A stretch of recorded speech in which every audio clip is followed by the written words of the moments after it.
our top order's got us off to a great start. Now we're thinking cash in second half of the innings, we're going real hard. He's someone who can clear the ropes so easily. You're building towards that back 15, 20 overs, and he scored big hundreds before. I'm thinking he's coming out and going hard from ball one. Different format. Last year in the IPL, had a ridiculous IPL, and just some of the innings he played, he does that in the back end of an ODI, and they're very hard to stop. He's just incredible at the back end of an innings. His ability to hit the ball 360 degrees, his power he possesses. He's a dangerous player.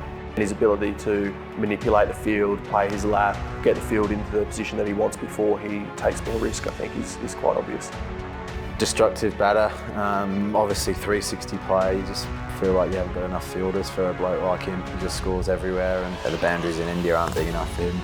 But his power, his innovation, he's got extremely fast hands and strong wrists just to find gaps and create leverage. He's one of the most dangerous players to bowl to in the back end of an innings, and he's someone who I've really enjoyed watching play over the years. His ability to also hit the ball so cleanly, so far is beautiful, but he's also got the dink shots. And when someone can do both, they're just so hard to bowl to. You're just so hard to set a field. Because you can try to cover his lap. You cover his laps, you have to pick a player from somewhere else. You pick a player from somewhere else, he hits you there. On top of that, he can hit massive sixes too, so it just made sense. I think he's one of the best keeper batsmen in the world right now. It made sense to pick him in the team. Once he gets going, he can be unstoppable. He's got that ability, I think, to sum up the situation and stay calm when all else is happening around him. He seems to be able to absorb enough pressure and then take it to the bowlers. One thing that doesn't show up on someone's stats is how often they get themselves to the big moments in a game and how often they succeed. And I think anyone who's a fan of cricket is aware of what Ben Stokes has accomplished in the last few years. He's got so many gears. Watching him play Test cricket and some of the innings that he's played, he's just got so many levels that he can achieve. He can defend, he can knock the balls for ones, he can also then just be an out-and-out six-hitter. Yeah, he's been through the hard times. I think when they lost that, when Brathwaite hit those sixes off the last over when he was bowling, and that probably was obviously tough at the time, but it probably helped him moving forward in those scenarios. And it looks like he just thinks the situation through really clearly and just backs his skills, and he just gets it done more often than not.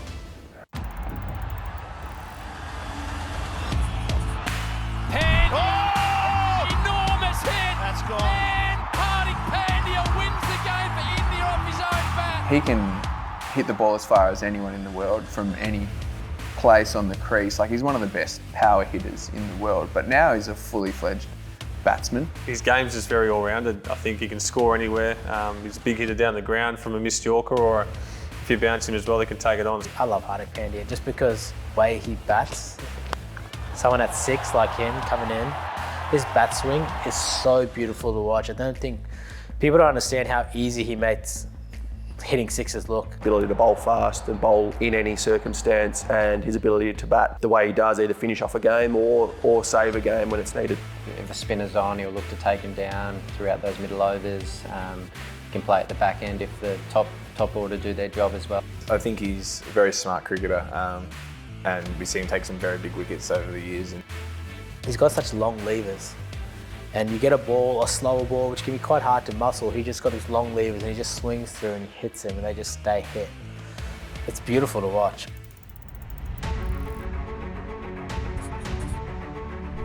Probably the best all-round cricketer in the world at the moment, so batting him at 8 is probably a touch low, but there's always room for sliding up and down the order.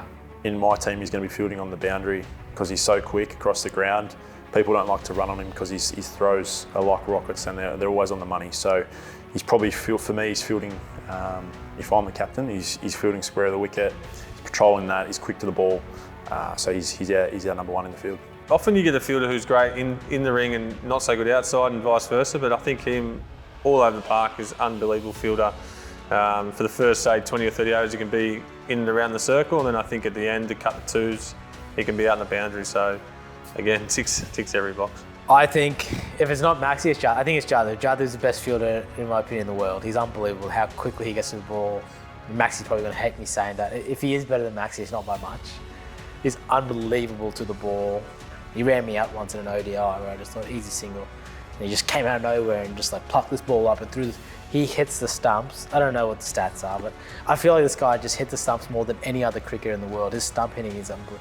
Anywhere it is, he just ends up hitting the stumps. You're just like, this guy just doesn't miss. In those conditions, like if the wicket has a little bit of spin, he is unplayable. He can bowl super fast and gets the ball to spin a long way. Never misses the stumps. Yeah, he's a nightmare. So good to have in your team, horrible to play against. I think we've seen over the last few years his batting ability as well in finishing games, especially in the IPL. He's normally there at the end for CSK, and we saw it again this year to hit the winning runs. Again, just that ability to score and absorb pressure, and it seems like the game's going a lot slower than others. It's always hard coming up against him. When you play against India, you get through most of the top order, and then Jadeja walks out. You know you're not even close to finishing the job.